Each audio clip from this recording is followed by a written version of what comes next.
Invasion of the Bee Girls is a 1973 sci-fi sexploitation film directed by Denis and stars William Smith, Victoria Vetri, and Anitra Ford. This sci-fi story asks, what if genetic manipulation were to be weaponized in the battle of the sexes? In a remote California town, male corpses are being discovered, sharing the same bizarre cause of death, exhaustion due to extreme sexual activity. The clues point to a neighboring government facility where geniuses work hard and play hard.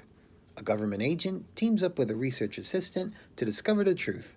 Someone has found the way to combine bee and human DNA, converting women into sexualized drones, compelled to shtup men to death.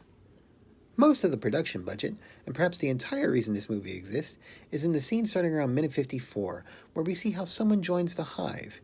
It's weird, it's kinky, it's impressively shot, and it encapsulates the entire concept in a 10-minute sequence.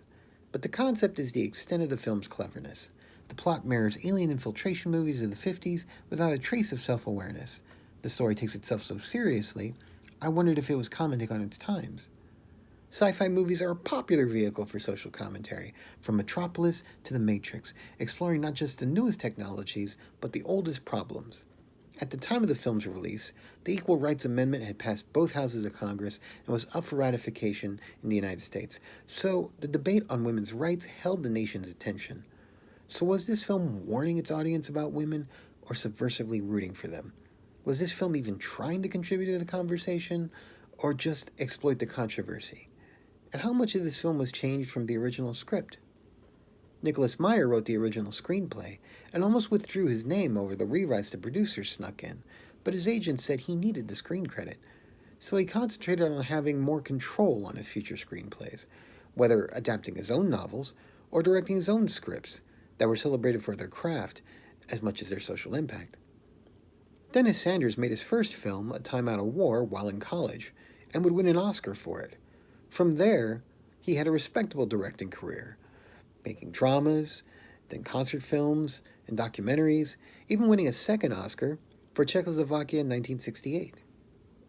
Cinematographer Gary Graver would eventually rack up over 300 camera credits, either under his own name or his adult film pseudonym Robert McCallum. He was the cinematographer on the final half-dozen films of Orson Welles, including the posthumously completed The Other Side of the Wind. In gratitude, Welles gifted to Graver the Oscar that Welles had won for writing Citizen Kane. Invasion delivers everything the posters promised to grindhouse audiences. Copious amounts of nudity, sex, violence, although at an R-rating level and with TV movie standards. It would be more exciting if the characters weren't so bland and basic. We get invested just well enough so we wonder what order they're going to get killed in, and that's about it. Perennial tough guy William Smith plays the gentleman agent. It's good to see him play a lead, but he feels miscast here. Not that he can't play the Cary Grant type, but it feels like he's holding back here, except for the scene where he beats up 3 guys at once, which is what Smith does best. He fought Clint Eastwood in a crosstown bare-knuckled fight in any which way you can. Victoria Vetri plays a research assistant, providing plot points and occasional comic relief in a Diane Keaton sort of way. There's supposed to be chemistry between them, but there isn't. You might recognize Vetri as the girl with the pendant in Rosemary's Baby. Anitra Ford is the metaphorical queen bee of this story. Her vibe is a mix between Tim Curry's Dr. Frankenfurter and Jane Badler's lead lizard lady from the TV series V. In similar stories, her character would be the star. Here, all she's asked to do is to look dangerous and pretty, which she does effortlessly, but she really deserved a monologue at least. Besides her movie roles, Ford had a 4-year stint on The Price is Right. So is this movie pro-women or anti-women?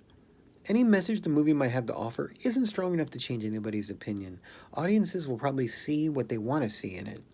The story makes clear why all the men deserve their fates, but doesn't tell us enough of the women affected, human or bee.